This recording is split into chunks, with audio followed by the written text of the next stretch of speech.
28 years ago, the first Rotary Club was started in Chicago by a lawyer who, though born in the Middle West, was brought up in New England. It was his idea to have a group of men of every line of business and profession who should, in the spirit of the Golden Rule, practice friendship and cooperation. From that club has grown the world movement of Rotary. That Chicago lawyer, who still lives in Chicago, is here tonight, and it is now my privilege and honor to present him to you. I introduce to you all Paul P. Harris.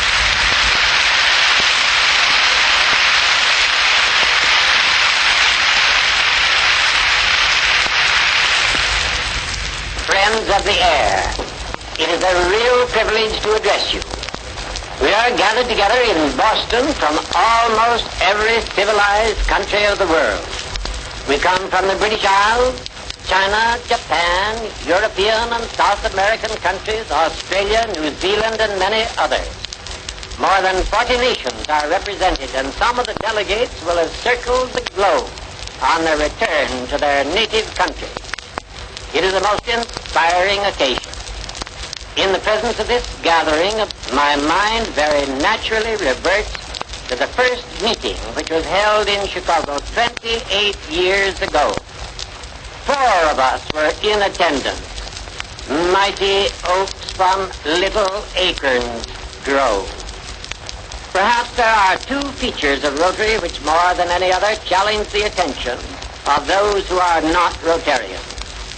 One is what we call our classification plan, by virtue of which membership in Rotary is limited to one representative of each line of trade or profession. The other is the provision that neither racial, political, nor religious standards shall constitute barriers to membership. Through these 2 provisions, Rotary is thrown open to representatives of all walks of life, to representatives of all countries and all forms of religion. Would this seem to open the door to all manner of discord? One might think so. In fact, many have said that human ingenuity could hardly have devised a plan of organization more fraught with peril. Herein lies the genius and the glory of Rotary. The formula of procedure is indeed simple. While Rotarians differ in many respects, in 2 respects, they are in perfect accord. First, they believe that all nations are respectable and desire to be honorable in their dealings with other nations. That it is the privilege of all men to worship God according to the dictates of their own consciences. In other words, Rotary stands for tolerance.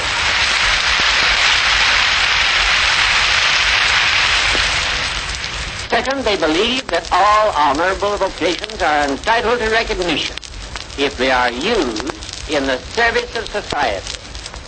With these points of agreement firmly established, disagreement is almost unknown.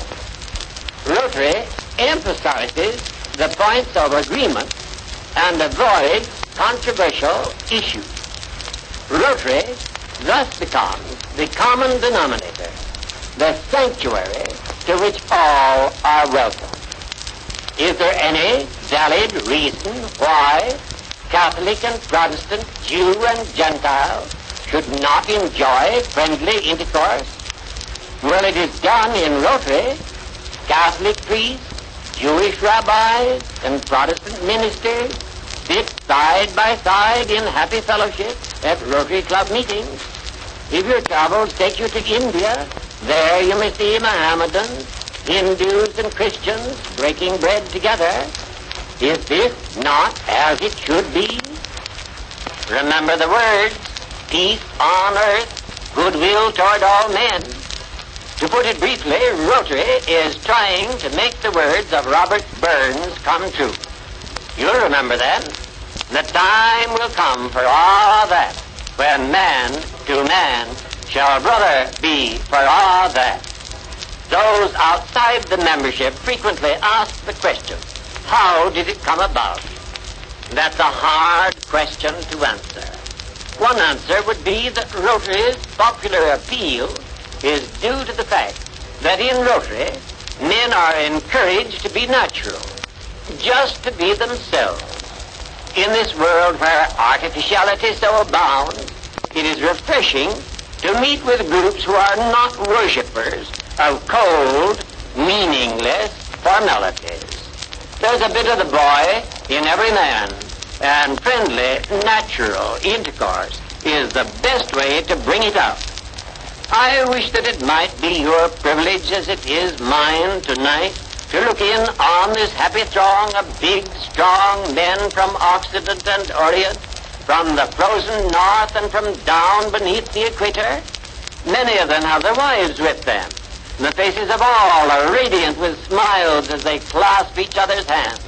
If you are here, I believe that you would agree with me in my conclusion that the words of the Bard of Air were not the expression of an idle dream, that they were indeed prophetic, and that the finest conception of human mind, the conception of universal goodwill and peace, will in God's good time be realized in very truth.